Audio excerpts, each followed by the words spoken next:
মার্চের মাঝামাঝি থেকেই দাপট দেখাচ্ছে গরম। তার উপরে হোলি বা দোলের আবহে তাপমাত্রা বেশ ভাবাচ্ছে দক্ষিণবঙ্গকে। অন্যদিকে উত্তরবঙ্গে দেখা যাবে একটু অন্য চিত্র। তাপপ্রবাহের সতর্কতা দক্ষিণবঙ্গের 4 জেলায়। আপাতত শুষ্ক আবহাওয়া বজায় থাকছে, বৃষ্টির সম্ভাবনা নেই।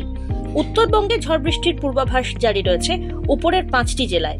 অন্যদিকে শুক্রবার দোল উৎসবেও বৃষ্টি থাকবে উত্তরবঙ্গে, তবে দাবদাহ থাকবে দক্ষিণবঙ্গে। বাঁকুড়া, বীরভূম, পশ্চিম মেদিনীপুর, পশ্চিম বর্ধমান এই 4 জেলাতে তাপপ্রবাহ চলবে।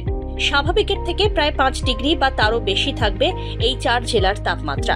কলকাতা সহ দক্ষিণবঙ্গের বাকি জেলাতেও রবিবার তাপমাত্রা স্বাভাবিকের তুলনায় 3 থেকে 4 ডিগ্রি সেলসিয়াস বেশি থাকবে। শুক্রবার পর্যন্ত দার্জিলিং, পার্বত্য অঞ্চল, কালিম্পং জেলাতে বজ্রবিদ্যুৎ সহ হালকা থেকে মাঝারি বৃষ্টিপাতের সম্ভাবনা রয়েছে। হালকা ঝড় বৃষ্টি হতে পারে উত্তর দিনাজপুর জেলার কিছু অংশে। দার্জিলিং, কালিম্পং, আলিপুরদুয়ার, জলপাইগুড়ি জেলায় বজ্রবিদ্যুৎ সহ হালকা থেকে মাঝারি বৃষ্টির সম্ভাবনা আছে।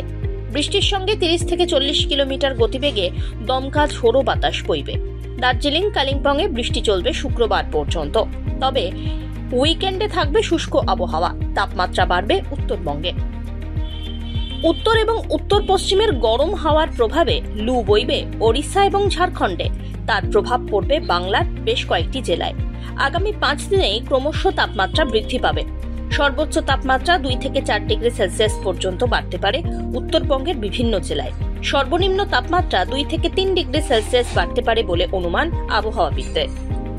অন্যদিকে রাজ্যে তাপপ্রবাহের পরিস্থিতি বজায় থাকছে। গুজরাটেও তাপপ্রবাহের প্রভাব সবথেকে বেশি পড়বে।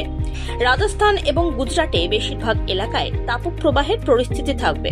তাপপ্রবাহ শুরু হবে বিদর্ভ এবং ওড়িশাতেও। গরম অস্বস্তিকর আবহাওয়া থাকবে কর্ণাটক এবং কোঙ্কণ উপকূলবর্তী অঞ্চল গোয়াতে। Bureau report, one India Bangla.